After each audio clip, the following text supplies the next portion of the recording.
सहनाववतु सहनौ भुनक्तु सह वीर्यं करवावहै तेजस्विनावधीतमस्तु मा विद्विषावहै। ओम शांति शांति शांति। उपनिषद सार की इस कक्षा में पुनः आप सभी दर्शकों का, श्रोताओं का हार्दिक स्वागत है, अभिनंदन है।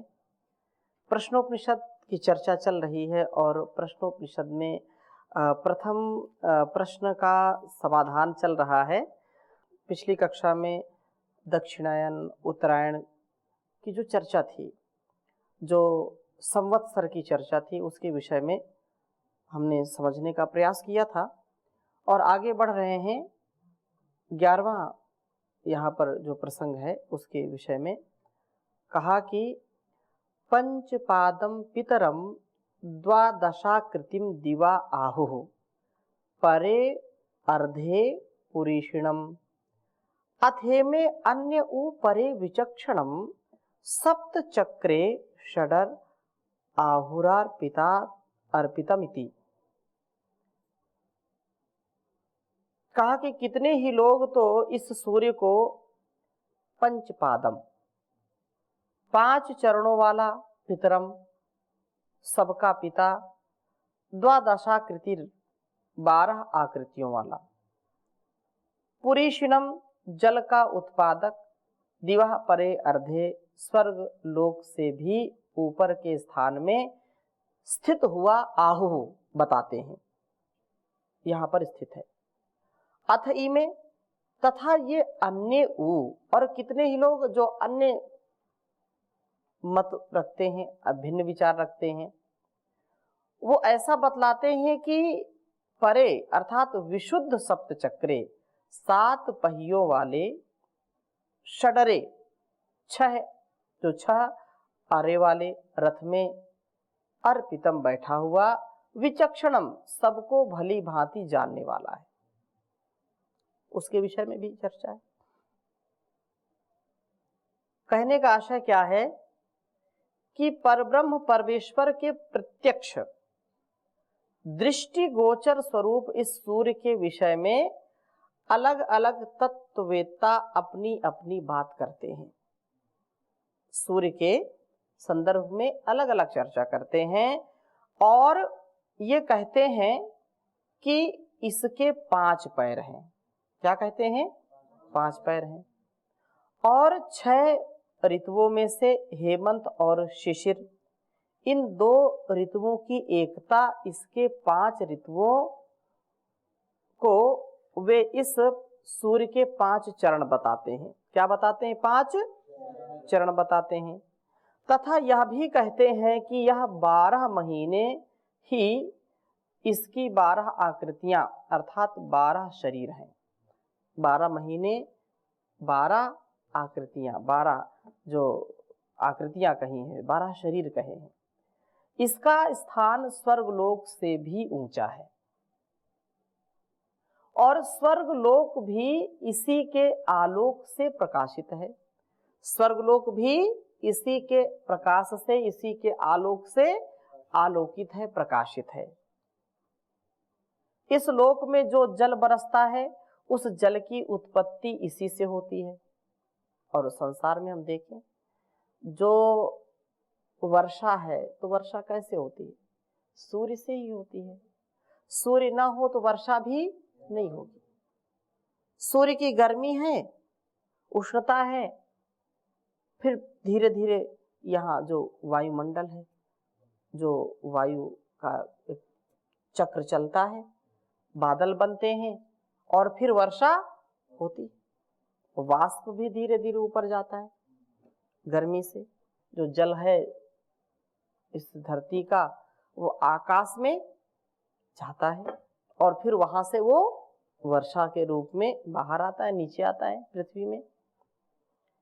तो ये कहा कि इस लोक में जो जल बरसता है, उस जल की उत्पत्ति इसी से होती है। अतः सबको जल रूप जीवन प्रदान करने वाला होने से यह सबका पिता है, सबको तृप्त करता है, सबकी रक्षा करता है। जल ही जीवन है, जल है तो कल है, हाँ, जल है तो कल है, जीवन है जल से।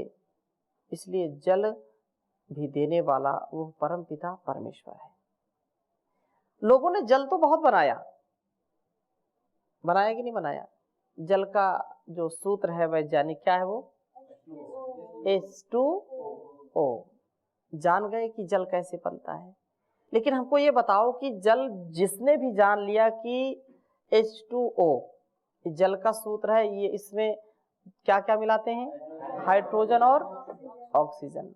हाइड्रोजन भी है, ऑक्सीजन भी है, लेकिन जिसने भी जान लिया है इसको, उससे पूछो कि तुम इसको बना करके कितना इसको पीते हो, कितना इसमें नहाते हो, वो प्रयोग करता है कभी? जान तो लिया, लेकिन ऐसी आपूर्ति कर ही नहीं सकता व्यक्ति। क्यों प्रवीण जी? कर ही नहीं सकता, बोलने तक सीमित है, समझने तक सीमित है। अगर वो थोड़ी देर के लिए मान लेते हैं, यदि वो बना ले, कितनी मात्रा में बनाएगा? वो दिन भर इसी काम में लगा रहेगा, और फिर भी उसको कितने प्रकार से अन्न मिलता है, हैं? अन्न के उपज के लिए भी जल की आवश्यकता है, नहाने के लिए जल की आवश्यकता है, कितने कितने कार्य हैं जिनमें जल की आवश्यकता होती। कितना बनाएगा वो व्यक्ति? यदि वर्षा ना हो तो कोई विज्ञान काम में नहीं आता। कहीं अतिवृष्टि है, कहीं अनावृष्टि है, कहीं सूखा है, कहीं बाढ़ है। तो उस परमात्मा की ही कृपा से सूर्य के कारण ही जल की उत्पत्ति है। इसलिए सबको जल रूप देने वाला, जल प्रदान करने वाला यह सूर्य, और वह सूर्यों का भी जो सूर्य है परमात्मा, वो सबका रक्षण करने वाला, सबका रक्षक है, पिता है वो। और दूसरे ज्ञानी पुरुषों का कहना है यह है कि लाल पीले ये 7 रंग इसमें है ना, तो 7 रंगों की किरणों से युक्त तथा बसंत आदि 6 ऋतुओं के हेतुभूत इस विशुद्ध प्रकाशमय सूर्य मंडल में, जिसमें 7 चक्र और 6 अरों वाला रथ है, उसमें ये बैठा हुआ आत्मा रूप सबको भली भांति जानने वाला सर्वज्ञ परमेश्वर ही उपास्य है। ठीक है? जो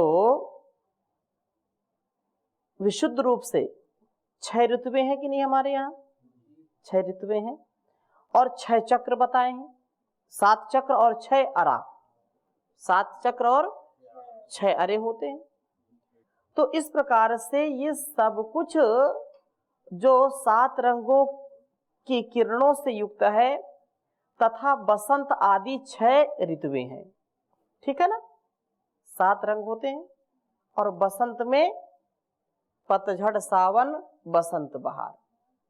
तो ऐसे लोग बोल देते हैं, मौसम 4 बोल देते हैं, लेकिन ऐसे हमारी जो परंपरा है 6। और ये 6 ऋतुओं में आप देखिए प्रकृति की गोद को कितने अलग अलग प्रकार के रंगों से सजी रहती है, हाँ?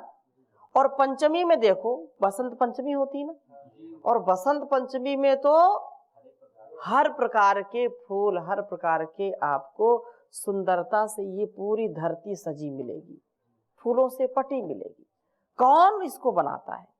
कहां कौन इसमें रंग डालता है? कमाल है। कोई रंग मिलता भी नहीं है। गुलाब में गुलाब के ही रंग मिलेंगे, केसर में केसर जैसा रंग मिलेगा, कमल में कमल का रंग मिलेगा, गुड़हल में गुड़हल का जो है रंग कभी कमल में नहीं जाता, कभी गुड़हल का रंग जो है सरसों वाले में नहीं जाता। सरसों के भी फूल देखो कौन, और सबकी सुगंध अलग। एक माना कि एक जैसे फूल हो सकते हैं पीले, लेकिन सुगंध सबकी अलग। कौन कर रहा है? कौन बनाता है? चिड़ियों के भी रंग देखो अलग अलग, कितने प्रकार के सर्प, कितने प्रकार की चिड़िया, कितने प्रकार के तोते। हाँ, कौन कर रहा है? आप यदि विचार करो तो हो हमारी खोपड़ी भी घूम जाए, उलट हो जाए बिल्कुल। जप रहे तेरा नाम पंछी, गीत गाती है पवन। जप रहे तेरा नाम पंछी, गीत गाती है पवन। रंग रहे रंगों से जग को, रंग रहे रंगों से जग को, अजब रचनाकार हो। तुम मेरे जीवन के धन हो और प्राणाधार हो। तुम मेरे जीवन के धन हो और प्राणाधार हो। जिंदगी की नाव मैंने सौंप दी प्रभु आपको। जिंदगी की नाव मैंने सौंप दी प्रभु आपको। तुम डुबाओ या बचाओ, तुम डुबाओ या बचाओ, मेरे खेवन हार हो। तुम मेरे जीवन के धन हो और प्राणाधार। जागते सोते कभी भी मैं तुम्हें भूलूं नहीं। जागते सोते कभी भी मैं तुम्हें भूलूं नहीं। भेष दो राजा का मुझको, भेष दो राजा का मुझको, या गले संग हार हो। तुम मेरे जीवन के धन हो और प्राणाधार हो। ये संसार ऐसा ही, और इतना आनंद के साथ उसने बनाया है। कितने सूर्य चंद्र पृथ्वी, ये नजारे, ये सितारे उसी भगवान ने ही बनाए हैं। और इसलिए आगे क्या कहा, मासो वै प्रजापतिस्तस्य कृष्ण पक्षा एवरैहि शुक्लः प्राणस्तस्माद् एतत् ऋषयः शुक्ल इष्टम कुर्वन्तीतरा इतरस्मिन्। ये कहा मासो वै प्रजापतिस्तस्य कृष्ण पक्ष एवरहि शुक्लः प्राणस्तस्मात् एतत् ऋषयः शुक्ल इष्टम कुर्वन्तीतर इतरस्मिन्। कहा कि मास वही, महीना ही प्रजापति है। महीना क्या है? प्रजापति है। तस्य उसका कृष्ण पक्ष ही रही है, उसका कृष्ण पक्ष रही है, और शुक्ल पक्ष प्राण है। तस्मात् इसलिए एते ऋषयः ये कल्याणकामी ऋषिगण शुक्ल पक्ष में निष्काम भाव से इष्टम यज्ञादि कर्तव्य कर्म कुर्वन्ति किया करते हैं, तथा इतरे जो सांसारिक भोगों को चाहते हैं, इतरस्मिन दूसरे पक्ष में, कृष्ण पक्ष में सकाम भाव से यज्ञादि शुभ कर्मों का अनुष्ठान किया करते हैं। कहने का आशय क्या है कि ये बताया कि महीने को प्रजापति, जो मास है, जो महीना है, मंथ है, उसको क्या कहते हैं? प्रजापति। परमेश्वर का रूप दे करके कर्मों के द्वारा उसकी उपासना करने का रहस्य बतलाया है। इसलिए ये पूरा जो हमारा जीवन है ना, ये एक एक पल से, एक एक क्षण से निर्मित है। हम एक एक क्षण को, एक एक निमेष को पकड़ें एक एक मिनट को, फिर एक एक घंटे को, एक एक दिन को, एक एक प्रहर को, और फिर एक मास को, फिर एक वर्ष को पकड़ करके जीवन को जीने का उत्तम प्रयत्न करें। तो इसकी उपासना करने का रहस्य बताया गया इसमें। भाव यह है कि प्रत्येक महीना ही मानो प्रजापति है, और उसमें कृष्ण पक्ष के 15 दिन तो उसमें परमात्मा का दाहिनांग है। इसे रई स्थूलभूत समुदाय कारण बताया, समझना चाहिए। और यह उस परमेश्वर का शक्ति रूप भोगमय रूप है, और शुक्ल पक्ष के 15 दिन ही मानो उत्तर अंग है। यही प्राण अर्थात सबको जीवन प्रदान करने वाले परमात्मा सर्वंतर्यामी रूप हैं। इसलिए जो कल्याणकामी ऋषि हैं, अर्थात जो रई स्थानीय है, जो रई की उपासना करना चाहते हैं, तो वो भोग पदार्थों से विरक्त होकर के प्राण स्थानीय सर्वात्म रूप पर ब्रह्म को चाहने वाले हैं। वे अपने समस्त शुभ कर्मों को शुक्ल पक्ष में करते हैं, अर्थात शुक्ल पक्ष स्थानीय प्राणाधार परमेश्वर अपने परमेश्वर के अर्पण करके सारे कर्म करते हैं। जो शुक्ल पक्ष है वह एक प्रकार से प्रकाश का, शुक्ल पक्ष में क्या होता है, प्रकाश होता है कि नहीं? हाँ, तो शुक्ल पक्ष में जो किया हुआ कर्म है, वो जो शुभ कर्म है, वह सर्वात्म स्वरूप पर ब्रह्म को चाहने की कामना से होता है। और जो कृष्ण पक्ष का कर्म है, वह मानो कि इससे जो विपरीत है, इससे जो भिन्न भोगासक्त मनुष्य हैं, जो कृष्ण पक्ष का जो आश्रय लेते हैं। जो कृष्ण पक्ष है, तो कृष्ण पक्ष तो अंधकार उसमें होता है ना, तो अंधकार मतलब भोगासक्ति।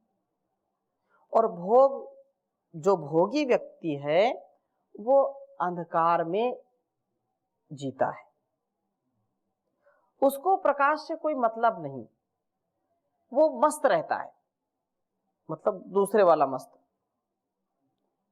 वो बेखबर है, दुखों में झूलता रहता है, लेकिन उसी में वो, जैसे जो श्वान होता है ना, श्वान कुत्ता,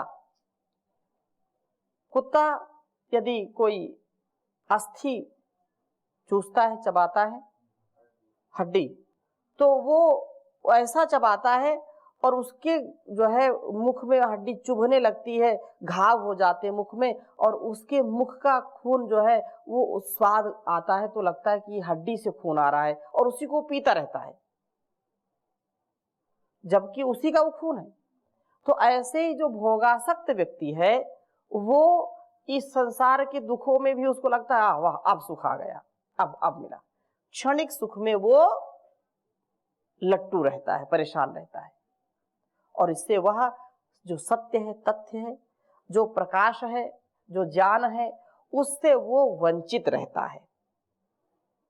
इसलिए आगे कहा कि भोगासक्त मनुष्य हैं वे जो कृष्ण पक्ष में, अर्थात कृष्ण पक्ष स्थानीय स्थूल पदार्थों की प्राप्ति के उद्देश्य से सब प्रकार के कर्म किया करते हैं। इनका वर्णन बहुत सुंदर कहा है गीता में कि यस्याम जागर्ति संयमी या निशा सर्वभूतानाम, यस्याम जागर्ति संयमी, तो वो जहां संयमी जागृत हैं वहां असंयमी सोए हुए हैं, और जहां आत्मज व्यक्ति सोया है वहां वो जगे हुए हैं, वो भिड़े पड़े हैं, वो जो है संसार के इस मोह में, माया में, छीना झपटी में लगे हुए हैं, तू मैं में लगे हुए हैं।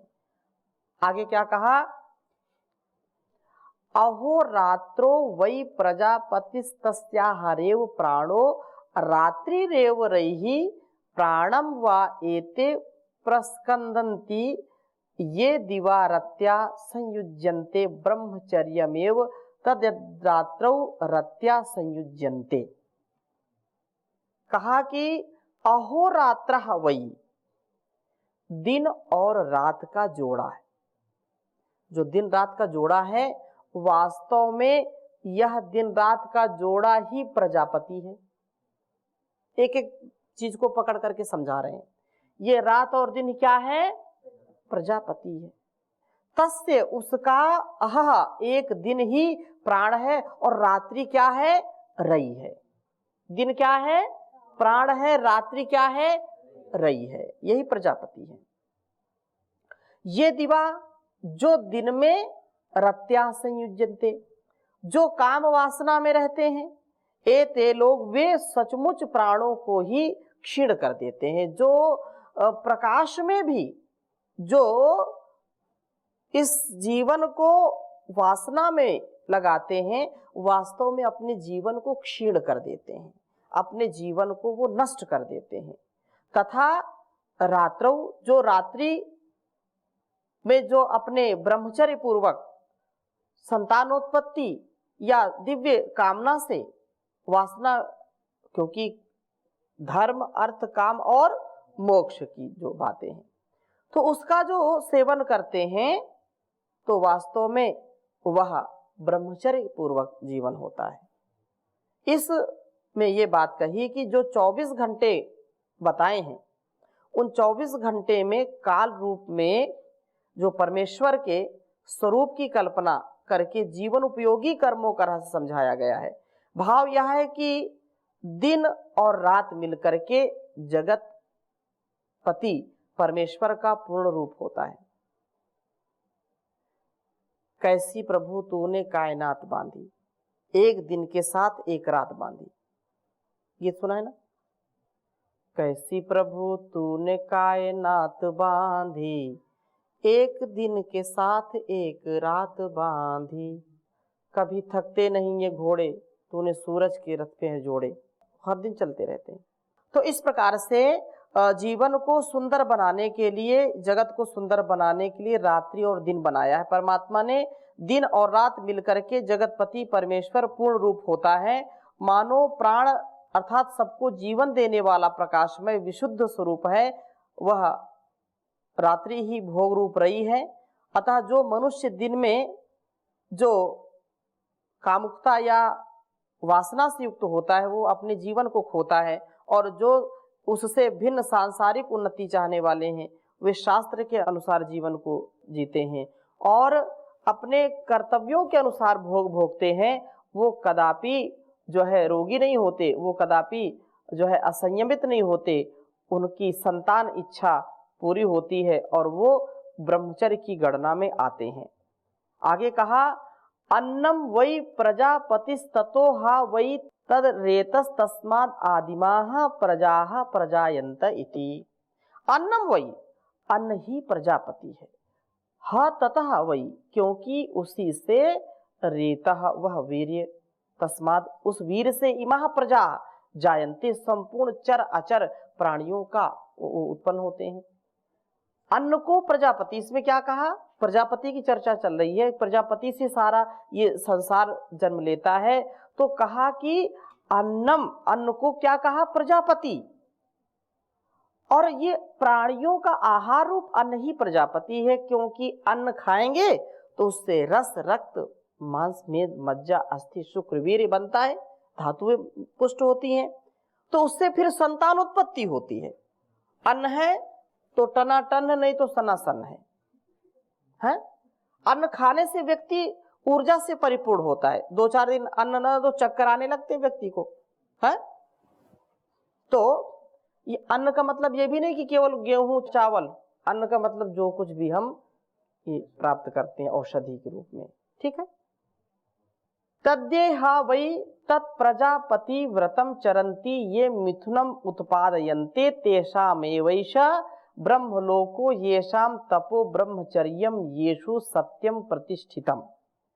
कहा कि वास्तव में निश्चय पूर्वक तत्प्रजापति व्रतम, उस प्रजापति व्रत का अनुष्ठान करते हैं वे जोड़े को उत्पादयन्ते, उत्पन्न करते हैं, जिनमें तप, ब्रह्मचर्य और जिनमें सत्य प्रतिष्ठित है, उन्हीं को यह ब्रह्मलोक मिलता है, अन्य को नहीं मिलता है। तेषाम असौ विरजो ब्रह्मलोको न येषु जिह्वा अमृतम न माया चेति। कहा कि येषु न जिह्वम अमृतम च माया तेषाम असौ विरजः ब्रह्मलोकम। जिनमें ना तो कुटिलता है, न झूठ है तथा न कपट माया है, उन्हीं को यह विकार रहित विशुद्ध ब्रह्मलोक मिलता है, जिनमें कुटिलता लेश मात्र भी नहीं है, जो स्वप्न में मिथ्या भाषण नहीं करते, जो असत्य में जो आचरण उससे दूर रहते हैं, जिनमें राग द्वेष विकारों का सर्वथा अभाव है, जो सब प्रकार से छल कपट से शून्य है, उन्हीं को विकार रहित विशुद्ध ब्रह्मलोक मिलता है। जो इनसे विपरीत लक्षण वाले उनको कभी नहीं मिलता है। तो इस प्रकार से यह प्रश्नोपनिषद का प्रथम प्रश्न समाप्त हुआ है। अगले कक्षा में हम दूसरे प्रश्न का प्रसंग आपके समक्ष रखेंगे। ओम शांति शांति शांति।